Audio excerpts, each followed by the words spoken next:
अरे का हो ढकेलू भैया। का झगड़ू भैया? अरे भैया सुन रही टोहुए टुआ प्रधानी में खड़ा हुआ। हाँ खड़ा हो गई, अब देखा का होला। अरे तो मर्दवा ऐसे सुखा सुखा जीत देबा कि कुछ खर्चा बर्चा करबा। अरे मर्दबा मनौती मनले है डी बाबा तर की अगर जीत जाब ना तो सबके समझ ल कि जितना गांव का कुल रणुअवन है ना सबके अड़ुआ खसे खियाई भाई। अरे तो कैसे खिएबे मर्दे? ल सुना।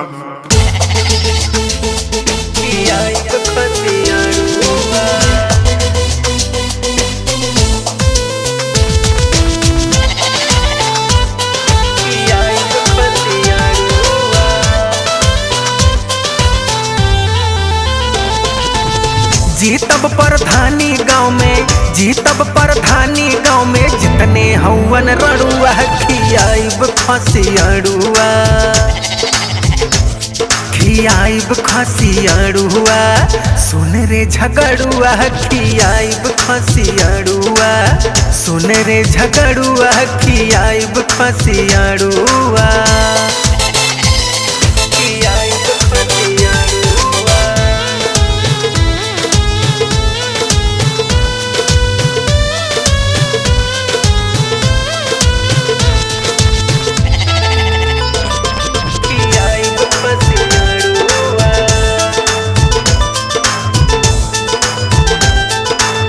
ले बानी हमहू पर्चा प्रधानी को भरब रे, लाख 2 लाख रुपया खर्चा प्रधानी में करब रे।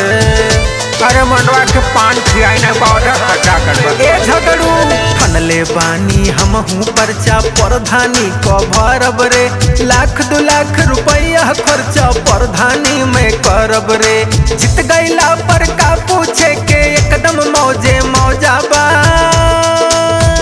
कि लड़की वाले तेल लगई है, आके रोज कड़ुआ खियाइब खसियाड़ुआ, सुन रे झगड़ुआ खियाइब खसियाड़ुआ।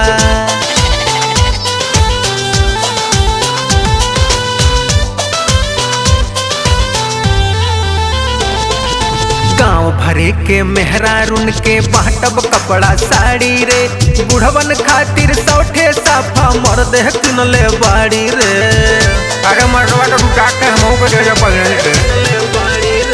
गाँव भरे के मेहरारून के बाटब कपड़ा साड़ी रे, बुढ़वन खातिर सौठे साफा मर्द किनले बाड़ी रे। ओट धका धक पड़ी हमके लग गईनी जी जान से, घूमत रहली पहिले भले, बन के बहेड़ुआ खियाइब खसियाड़ुआ, सुन रे झगड़ुआ खियाइब खसियाड़ुआ।